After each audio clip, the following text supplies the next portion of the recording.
seja Deus e Pai de nosso Senhor e Salvador Jesus Cristo. Nós estamos aqui de novo no canal Rascunho da IBD.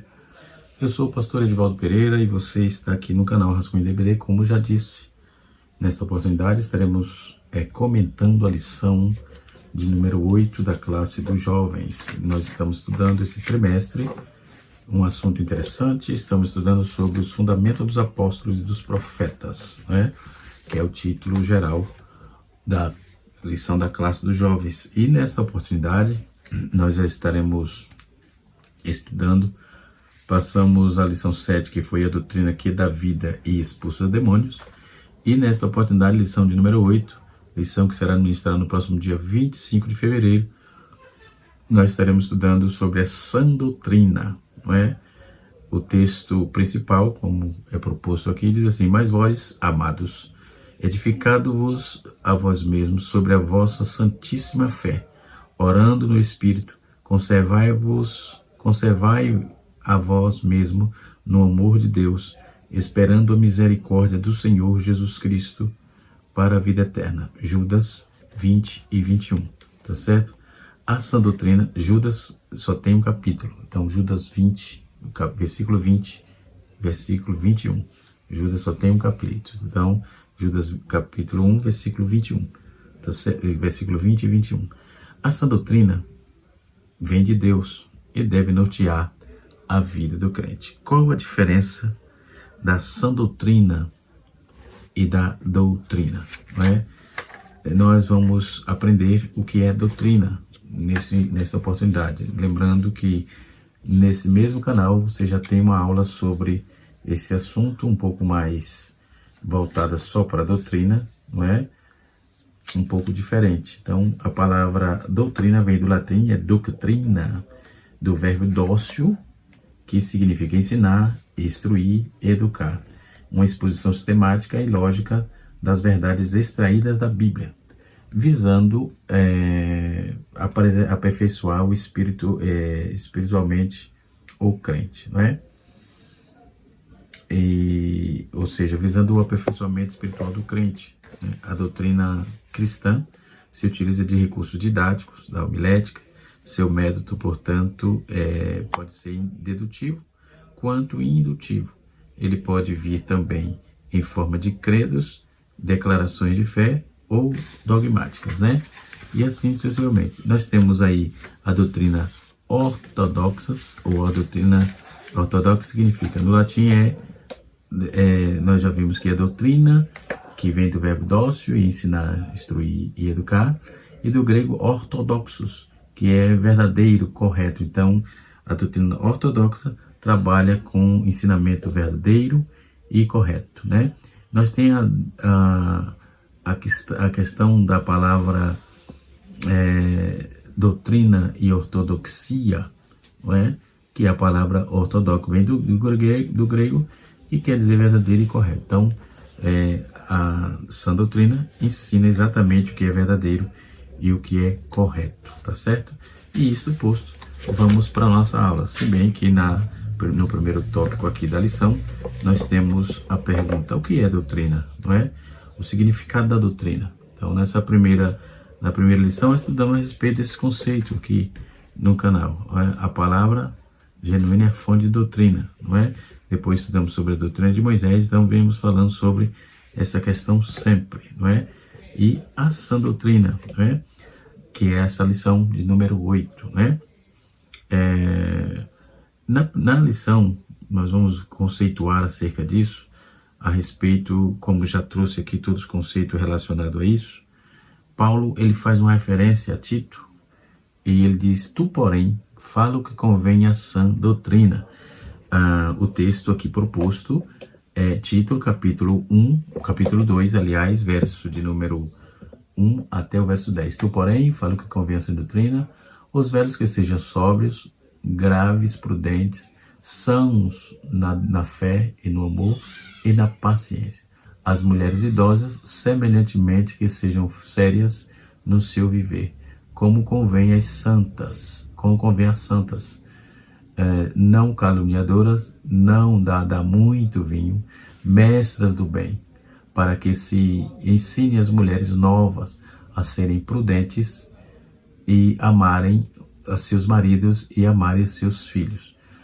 Amarem moderadas e serem moderadas, versículo 4, castas, boas donas de casa, sujeitas a seus maridos, a fim de que a palavra de Deus não seja blasfemada.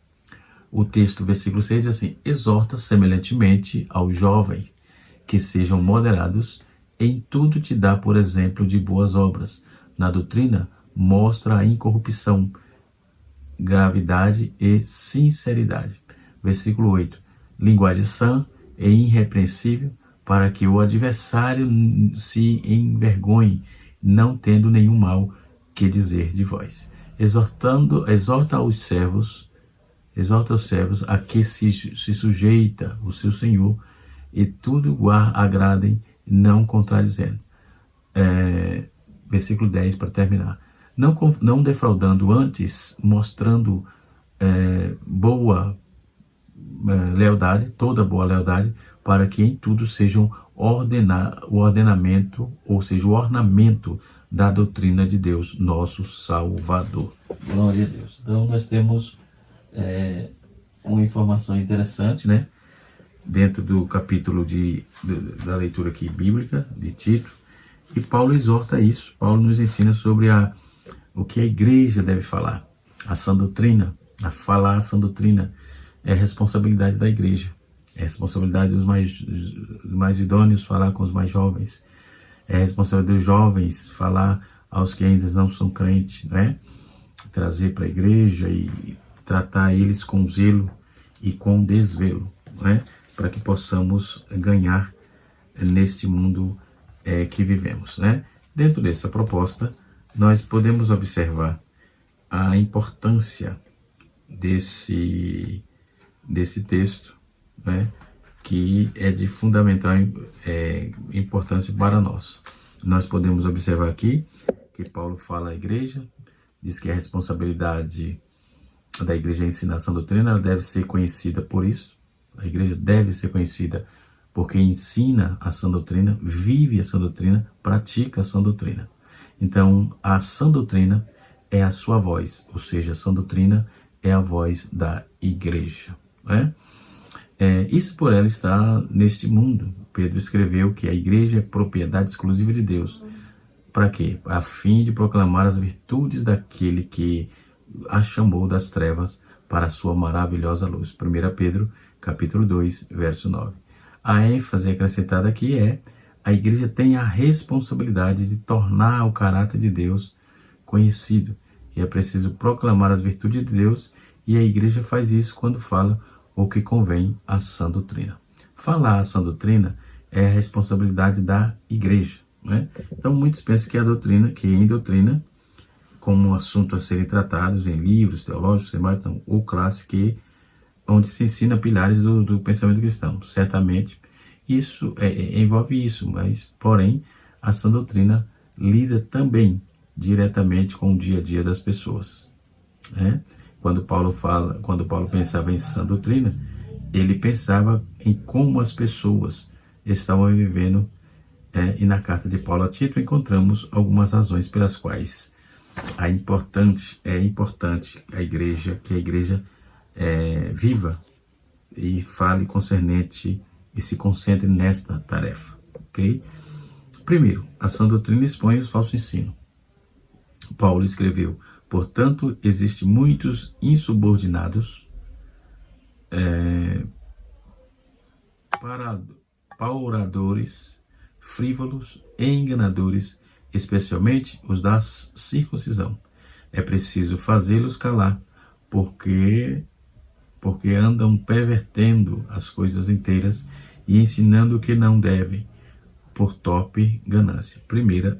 Tito, capítulo 1, versículo 10 e 11. Então, Paulo afirma isso de uma forma muito objetiva, né? E nós podemos observar isso com clareza, né? Dentro dessa visão paulina. Então, quando Paulo vai fazer a tratativa desse capítulo 2, né? Ele informa como aplicar a sã doutrina na vida familiar. Paulo contrasta os falsos mestres, como eu já disse, né?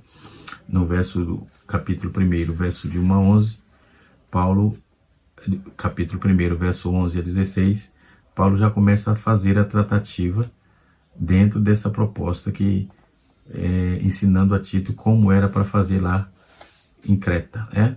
E assim sucessivamente. Então, quando vamos para esse capítulo 2, né, que é o livro proposto, o texto proposto para nós aqui, a expressão grega tu, porém, destaca que Tito deveria distinguir dos falsos mestres, né, tanto na doutrina quanto na conduta, tanto na teologia quanto na ética, né? Então, os falsos mestres não viviam o que pregavam. Geralmente, essas pessoas que não vivem o que pregam é um problema e eles são considerados na Bíblia falsos mestres. Não tem como ser diferente, não é? Não adianta falar para mim e não viver o que falou para mim, né? Ou seja, tem que viver o que prega. Então, Paulo afirma que esse ensino, que o ensino desses homens, nada era proveitoso. Suas palavras eram vazias, nada acrescentava os que ouviam. Ao contrário, tais palavras eram prejudiciais. Paulo diz que eles perverteriam as coisas inteiras, perverteriam casas inteiras. O ensino desses homens estava destruindo famílias. A má doutrina sorrateiramente ataca a família e perverte o que então é preciso calar estas vozes destruidoras. Como é que se cala isso? Ensinando o que é correto, vivendo com o que é correto e aplicando tudo, né, a vida e o contexto vivido dentro da palavra de Deus, né? O comentarista Keller, ele diz que quando Paulo fala que diz que é absolutamente prático nesta passagem, quando nós lemos no capítulo 2, verso de 1 a 10, nós observamos que Paulo foi muito clássico e muito objetivo, aliás, muito objetivo. Não oculta a sua convicção da base de bom comportamento e de crença correta. Então, no capítulo 2, Paulo volta para essa supervisão pastoral das comunidades cretenses, né? Porque Paulo tinha enviado para ele, para que colocasse lá em boa ordem e tal. Então, direcionando suas exortações a grupos selecionados por idade, né, sexo, posição social. Então, ao requerer de cada um dos grupos um alto padrão de conduta, demonstrar sua preocupação, tanto com uma boa reputação da igreja, quanto com o avanço do evangelho num ambiente de moralidade duvidosa. Em vez dos crentes negarem a fé em Deus, agindo como falsos mestres, deveria professá-las por meio da conduta. Então, destacamos aqui alguns pontos para que possamos empregar nessa lição, nesta classe, né, desses jovens, né, nessa lição que temos hoje, né? Então, eu espero com certeza poder pontuar alguma coisa ajudando vocês aqui. Então, a doutrina no Antigo Testamento, tendo em vista que o conceito da doutrina diz respeito ao ensino, da qual seria a compreensão disso no Antigo Testamento, né? A expressão doutrina aparece em Deuteronômio 32:2 como algo que goteja, né, da parte de Deus. Isso é no sentido que o ensino divino são recebidos do hebraico, né? Que é essa frase hebraica, ela é Yekwash, o Yekwash pelo seu povo. Outra palavra faz alusão à doutrina no Antigo Testamento, é Torá, referindo aos particulares ao Pentateuco, né? Então, esses 5 primeiros livros da Bíblia, o significado Torá é corpo de ensino do qual advém a lei de Deus, né? Já a doutrina no Novo Testamento, a presença da doutrina no Novo Testamento é mais forte ainda, né? Assim como no Antigo, há 2 termos aí que são usados a seu respeito. A primeira expressão é didascalia, né? Cujo significado é duplo, né? Podendo indicar o ato de ensinar ou conteúdo para ser ensinado, como também a referência a quem se propõe a ensinar e aquilo que se deve ensinar. A respeito dos que ensinam, Paulo advertiu que sobre a necessidade de que haja dedicação nesse ofício como demonstração da elevada importância da transmissão da sã doutrina. O mesmo apóstolo, ele aborda isso ainda sobre conteúdo doutrinário a ser transmitido e ensinado à Igreja de Deus. A segunda palavra é didaquê, né? Cujo significado é o mesmo que o anterior, né? Que é ensinar, significa ensinar ou passar um conteúdo já ensinado, né? E assim sucessivamente. Então, esses dois termos são empregados aqui. O tópico de número 2 da nossa lição é: a doutrina vem de Deus para os crentes. Como eu já disse sobre essa demanda aqui, que a doutrina ela é de origem divina, não é? Como eu estou tratando aqui a questão de título, quando falamos da sã doutrina, né, nós consequentemente vamos trabalhar e expor o que é falso, né? Não podemos aí nos envergonhar do que cremos, devemos falar e continuar falando a sã doutrina. Por medo da impopularidade, a igreja é tentada a parar, de falar que convém a falar. Por exemplo, tem muitos irmãos que são rejeitados muitas vezes nos dias de hoje, porque dizem que é duro, dizem que é grosso, dizem que... mas passar a sã doutrina não quer dizer falta de educação. Passar a sã doutrina, você pode falar muito bem, não precisa ser grosso para passar a sã doutrina, não precisa ser ignorante. É só ensinar o que está na Bíblia e o resto o Deus faz, né? Ensina o que está na Bíblia, não precisa confrontar com ninguém, só ensina o que está na Bíblia. Né? Paulo diz que eles pervertiam as casas inteiras. Né? Então, para que isso não aconteça, ensina o que está na Bíblia, não se preocupe com a impopularidade, não. Né? E parar de falar o que convém, que as pessoas desejam de ouvir, isso abre espaço aí para os falsos ensinos na igreja. E a consequência é a família seja desagradada. Não é sem motivo que temos visto tantos os pais separados, filhos sendo criados sem a presença deles, quando a sã doutrina não é falada. O falso ensino ocupa o seu lugar, as dolorosas consequências são percebidas na família. Segunda razão, nós vamos ver aqui, que é importante para que a sã doutrina seja falada, é que ela expõe as falsas profissões de fé. Paulo escreve isso para que aqueles homens, ele diz assim: no tocante a Deus, professam conhecê-los, entretanto negam por suas obras, né? Por isso que são abomináveis, desobedientes, reprovados para toda boa obra. Então não adianta, até hoje existe essa reprovação. Se não seguir a palavra, está reprovado. Tito capítulo 1, versículo 16. Em Creta, havia pessoas que professavam fé, criam em Deus, no entanto, suas atitudes demonstravam o contrário. Não é que aqui não é professar, aqui é mostrar atitude. Não trata de professar só, trata de mostrar ação, atitude, frutos, digno de arrependimento. Bendito seja Deus. Então, quando vamos ver por esse capítulo 2, nós vamos ver aí, Paulo, ele destaca aqui alguns pontos. Em primeiro lugar, a melhor maneira de combater a heresia é ensinar a verdade. Tu, porém, fala o que convém a sã doutrina, capítulo 2, verso 1. A sã doutrina tem a ver com a totalidade dos ensinamentos dados por Deus à igreja, por meio de sua palavra revelada. O comentarista John Stott diz que a palavra higienose,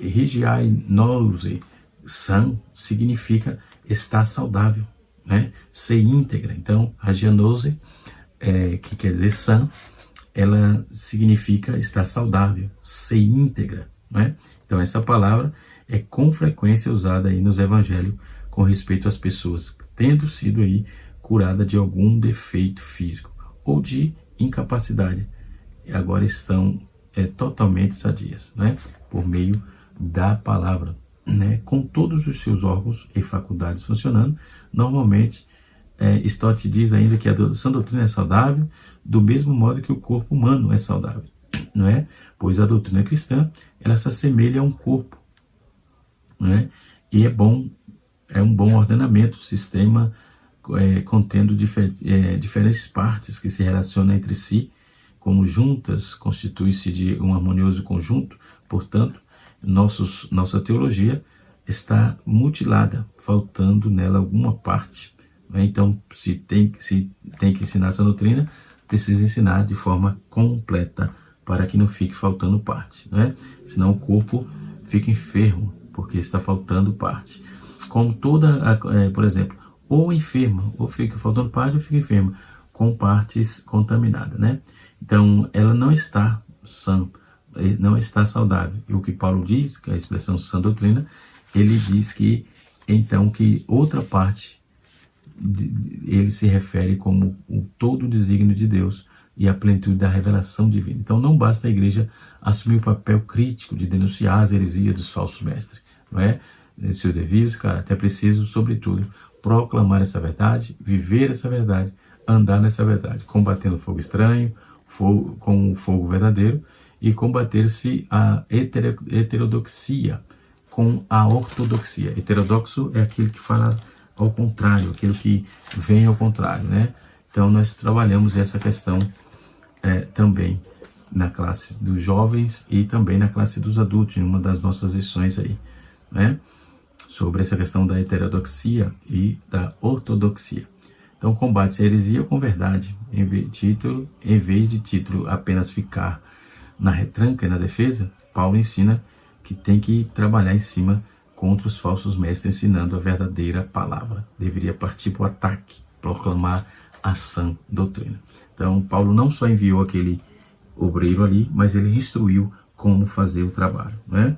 E nós podemos ver que em Creta as pessoas ali professavam a fé, mas não eram fiel a Deus nas suas ações. Então, as pessoas que estão sendo enganadas, estão crendo que são salvas, professando conhecer a Deus, sem nunca de fato terem conhecimento. Jesus disse que elas os chamam de Senhor, mas ele nunca as conheceu.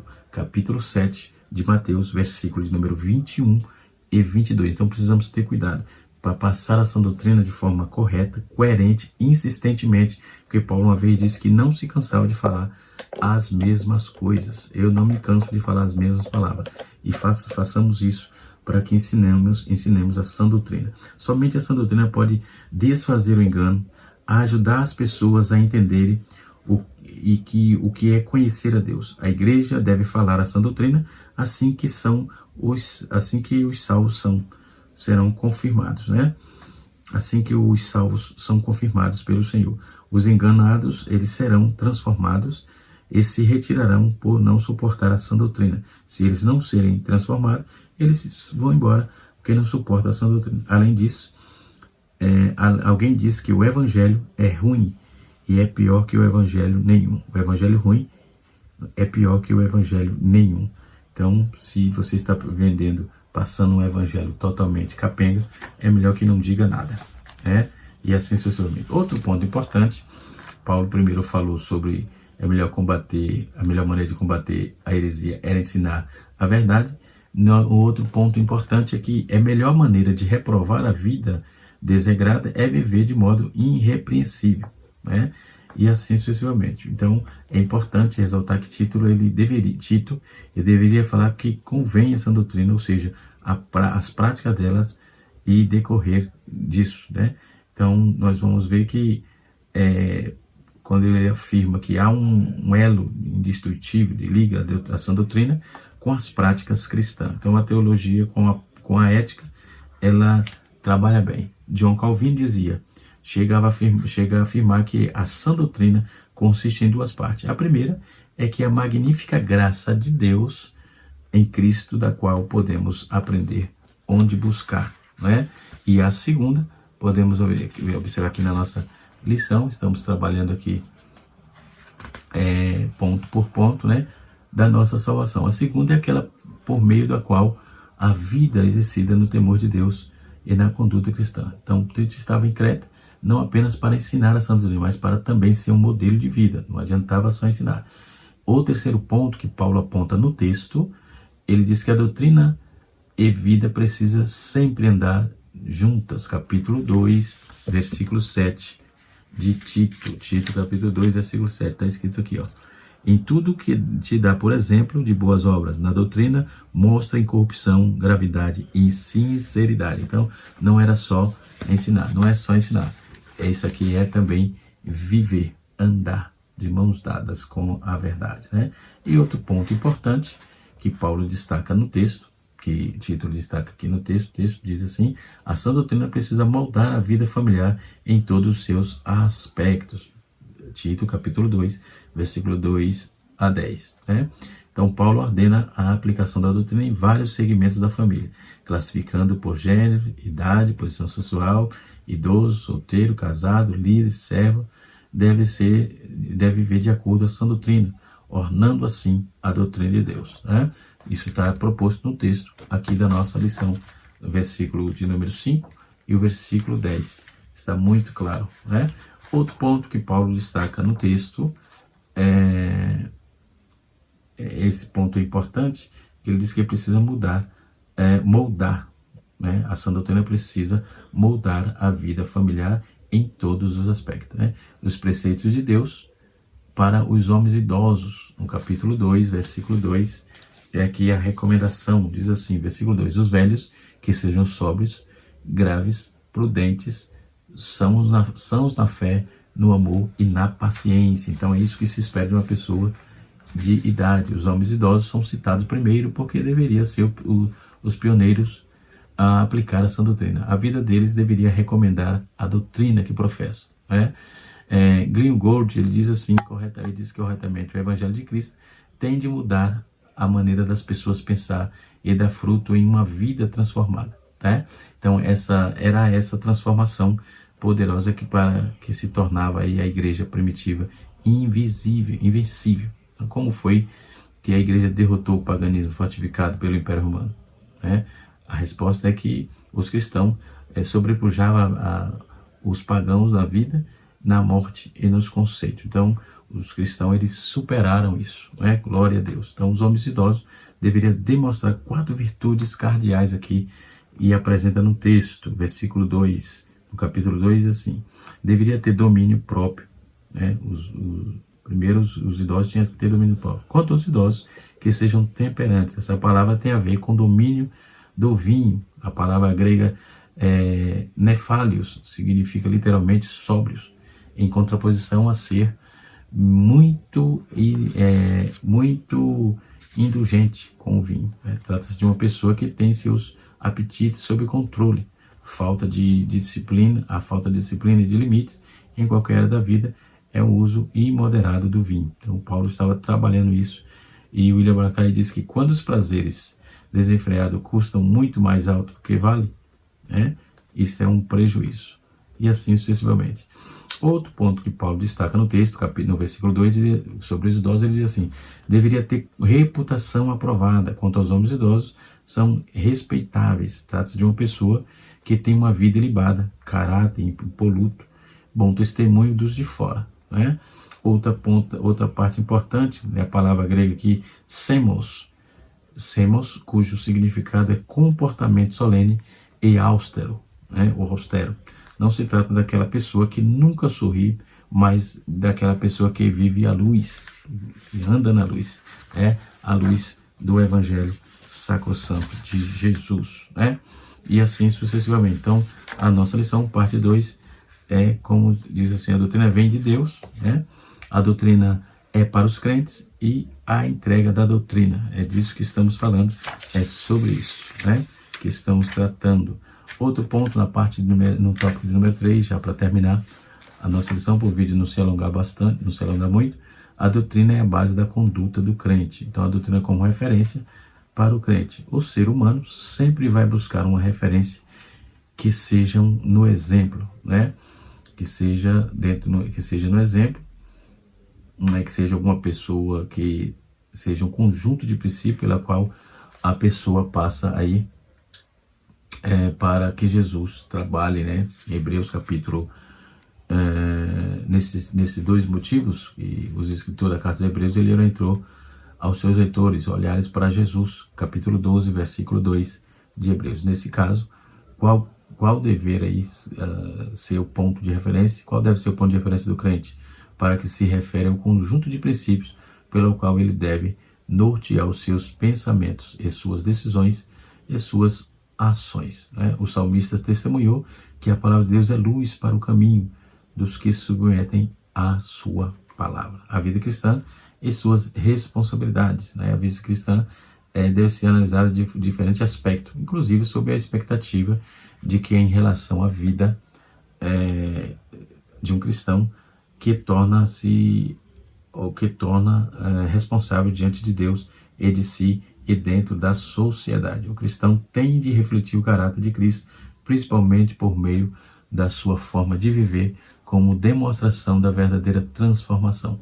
Essa responsabilidade é bem compreendida, de se considerar o fato de que os cristãos são denominados sal da terra e luz do mundo. Assim como o sal e a luz, o crente deve buscar beneficiar outras pessoas em detrimento de si mesmo, né? Então, a conduta do crente e seus relacionamentos. A doutrina indica o caminho para o crente quanto à sua conduta, mas não é só isso. Ela também dá as condições necessárias para que isso seja possível, né? Então, dentro do contexto do capítulo 2, já estamos finalizando aqui, quando Paulo fala sobre essa questão, em primeiro lugar deve ser os cuidados quanto à maneira de viver, depois ele fala sobre o pecado da maledicência. A palavra grega usada aqui descreve aí como caluniadores ou diablos, né? Que diabo é o patrono dessas pessoas que entregam-se a calúnia, a fofoca, a maledicência, e a palavra grega diabo é um termo apropriado em vez de uma maledicência diabólica, né? Depois, Paulo ainda faz um apontamento aqui sobre o pecado da embriaguez. Embriaguez é um vício degradante em todas as pessoas, mas quando as mulheres deveriam ser exemplo de conduta, capitulam-se aí a embriaguez, isso deve constituir-se num terrível escândalo, né? Em segundo lugar, elas devem ser cuidadosas quanto à maneira de ensinar. Está se falando da mulher. Paulo conclui dizendo que sejam mestras do bem, a fim de instruir os jovens recém-casados e amarem suas mulheres e seus filhos, né? E assim sucessivamente. Então nós vamos ver, o Aloysio ele diz que a igreja precisa, tanto dos mais velhos quanto dos mais jovens. Uns devem ministrar aos outros. É a palavra grega usada para kalodidaskolos, né? Que significa mestre do bem, professor de boas coisas. A palavra não se refere à instrução formal, mas sim ao conselho e encorajamento que eles podem dar em particular, né? Os preceitos de Deus para as mulheres jovens, né?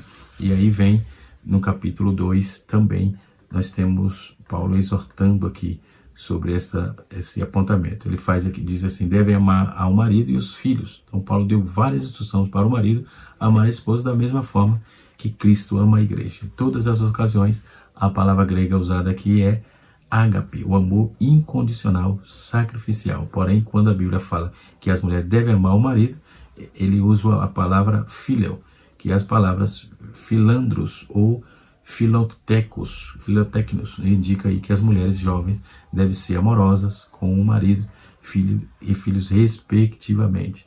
Em segundo lugar, ela deveria ser sensata. Em terceiro, deveria ser honesta. E em quarto lugar, ele diz que ela deveria ser boas donas de casa, não é? Boas donas de casa. Ou seja, a palavra grega aqui é aikolgos, que traduzido é boas donas de casa, né? E nós vamos fechando aqui.